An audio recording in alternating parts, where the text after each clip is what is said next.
Hello everyone, welcome to a new video. This is a quick update. So we've got some PVA sealant we're going to put on the concrete floor. I'll just show you where we're at. You will not be able to get all the dust off. However, we're going to put this on to seal it, eliminate a lot of that dust that comes off cement, and then we'll put the floor leveler on top.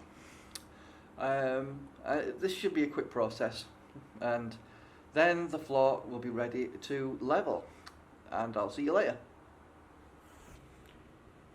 Okay, that's about the consistency I've mixed it with.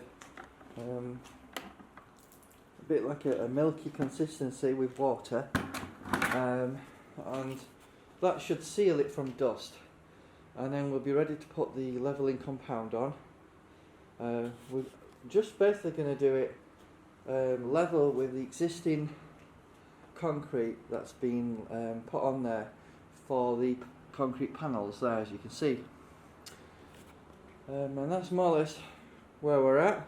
When that's dry, we'll be able to put the levelling compound on.